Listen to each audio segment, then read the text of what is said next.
Hello brilliants, अभी हम कर रहे हैं 8th क्लास के लिए elements math chapter number 3 polygons exercise 3.2 का क्वेश्चन नंबर 2। यहाँ पर ट्रू फॉल्स है, तो यहाँ पर भी आपको कुछ डाउट्स क्लियर होंगे, कुछ समझ में आएगा अच्छे से।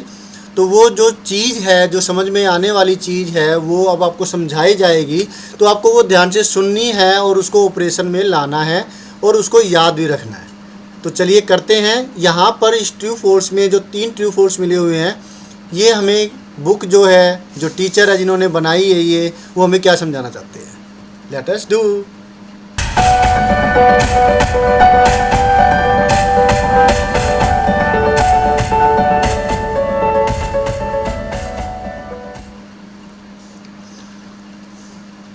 तो ये जो चीज़ है, समझिए, all exterior angles of a rhombus are equal, कि जितने भी एक्सटीरियर एंगल है रोम्बस के वे इक्वल होते हैं। तो इसके लिए हम खुद ही एक बार एक रोम्बस बनाते हैं और फिर देखते हैं कि क्या ये सही है।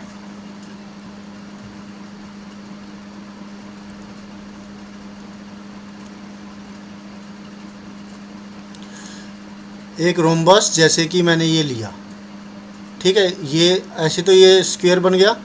अगर इसके जो रोम्बस होते हैं उसके सारे एंगल्स इक्वल नहीं होते।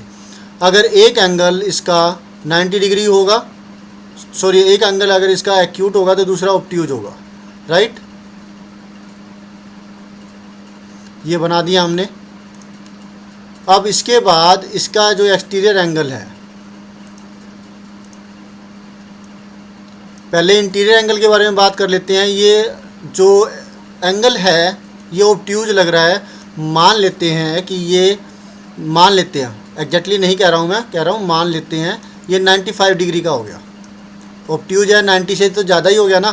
तो ये 95 है, तो ये कितना होगा, ऑब्वियसली 85 होगा, क्योंकि इन दोनों का जोड़ कितना होगा, 180 डिग्री होना चाहिए। एडजेसेंट एंगलों का जो सम है पैरेललोग्राम के अंदर 180 डिग्री आता है। क्यों आता है, अब ज़्यादा गहराई में चले जाएंगे तो वो नहीं करते। अब ये 85 डिग्री है, तो इस आमने सामने के एंगल्स तो बराबर होते हैं। ये 95 है तो ये भी 95 होगा, राइट। अब ये 95 है तो एंगल सम प्रॉपर्टी नहीं है इसमें, इसमें है लीनियर पेयर। लीनियर पेयर की वजह से, लीनियर पेयर मतलब जो दो एंगलों का जोड़ अगर स्ट्रेट लाइन बना रही है, देखिए ये स्ट्रेट लाइन है, बिल्कुल स्ट्रेट लाइन है ना, ये मैं तो रफली बना रहा हूँ तो ये स्ट्रेट लाइन है, तो ये दोनों का जोड़ लाइन के ऊपर किसी पॉइंट के ऊपर बने जितने भी एंगल होंगे उनका सबका जोड़ 180 डिग्री होगा, क्योंकि ये सेमी सर्कल इस तरीके से बनाएंगे तो 180 डिग्री होता है। लीनियर पेयर बना रहे हैं तो ये 95 है तो ये 85 डिग्री होगा। क्लियर है। अब ये 85 डिग्री है। इसी तरह से अब एक जो ये वाला, अब ये 85 है तो ये भी 85 डिग्री होगा। अपोजिट एंगल जो होते हैं पैरेललोग्राम में बराबर होते हैं, ये 85 है।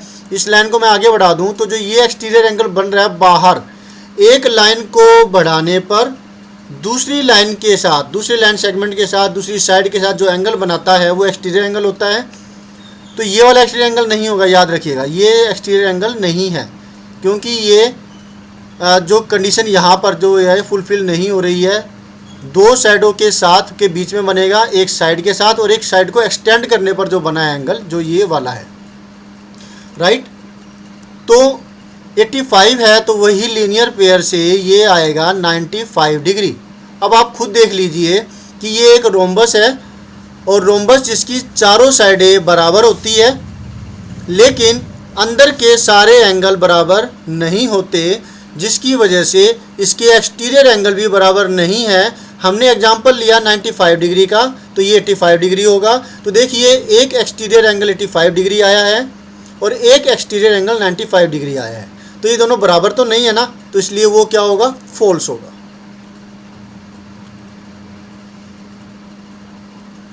फॉल्स हो गया ये। अब नेक्स्ट है all exterior angles of a regular polygon are equal. तो ये ट्रू है कि रेगुलर पॉलीगन के सारे जो एंगल्स है, एक्सटीरियर एंगल्स, वो सारे बराबर होते हैं। ये चीज़ हमने फिलिप्स के अंदर पहले वाले सम में समझी थी। आप वो वाला वीडियो देख सकते हैं। इसी नाम से, जो ये नाम है, इस नाम से पहले 1 लगा देंगे तो वो 3.2 के लिए आ जाएगा। अभी तो ये कवर हो गया, ये देखिए ये वाला जो पहला फिलअप था ये हमने किया था, राइट।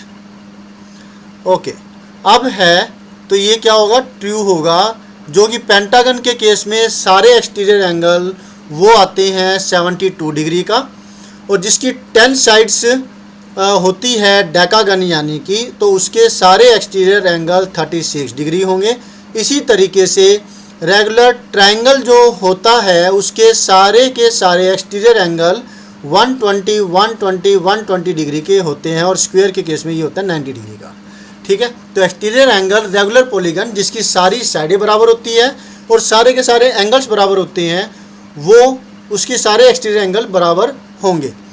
अब यहाँ पर अगर आप कोई फिगर लेना चाहे रेगुलर, जैसे कि ये वाला केस है, ये है हेक्सागन का केस, अगर सारी साइडें बराबर कर दें इसकी, अब ये तो देखिए छोटा बड़ा कर सकता हूँ मैं, तो जब बराबर बराबर होगी सारे के सारे एंगल, सारे की सारी साइडें, तो वो रेगुलर हो जाएगा, और एक्सटीरियर एंगल फिर उसके सारे बराबर होंगे, और साथ में इंटीरियर एंगल तो बराबर होते ही है। क्लियर है। चाहे आप ये वाला केस ले लीजिए, चाहे आप कोई और जो ले सकते हैं। स्क्वायर का तो हमने ये स्क्वायर हो गया, और इसी तरह से और है, ठीक है। अब नेक्स्ट है rhombus is a regular polygon. Rhombus एक रेगुलर पॉलीगन होता है? बिल्कुल नहीं होता।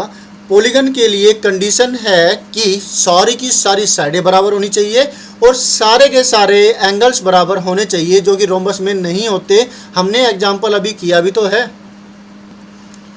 तो ये रेगुलर कैसे हो जाएगा? इसके अंदर देखिए सारी साइडें तो चलो मान लेते हैं कि बराबर होती है रोम्बस की, लेकिन सारे के सारे इंटीरियर एंगल तो बराबर नहीं है। एक 85 डिग्री का है तो एक 95 डिग्री का है, दो 85 के हो गए, दो 95 के हो गए। ऐसे ही होता है इसमें कि अपोजिट एंगल्स बराबर होंगे लेकिन सारे एंगल्स बराबर नहीं होंगे, जिसकी वजह से रेगुलर पॉलीगन नहीं होगा रोम्बस। रेगुलर पॉलीगन होने के लिए सारी साइडें बराबर होनी चाहिए, एक बात। दूसरी, उसके सारे इंटीरियर एंगल्स भी बराबर होने चाहिए, जो कि रोम्बस में फुलफिल नहीं हो रहे। ये फुलफिल होगा स्क्वायर के केस में, जिसके सारी साइडें बराबर होती है और सारे के सारे एंगल्स 90 डिग्री के होते हैं। इसी तरह से पेंटागन होता है, जिसकी सारी साइडें और सारे एंगल्स बराबर होते हैं, ठीक है। तो ये क्लियर हो गया आपको। तो यहाँ पर ये जो आंसर है फॉल्स होगा, और क्यों फॉल्स हुआ वो मैंने आपको समझा ही दिया। समझ में आ गया ना आपको? तो फिर मिलते हैं नेक्स्ट वीडियो में, जिसमें हम करेंगे नेक्स्ट सॉल्यूशन, क्वेश्चन नंबर 3। इसको तो हम वर्ड की फाइल पर अच्छे से करके देखेंगे। ये थे समझाने वाले, तो मैंने पेंट की मदद ली। तो always have a great time students. Bye. मिलते हैं नेक्स्ट वीडियो में, जिसमें हम करेंगे नेक्स्ट सॉल्यूशन, नेक्स्ट जो ये प्रॉब्लम है इसको। बाय।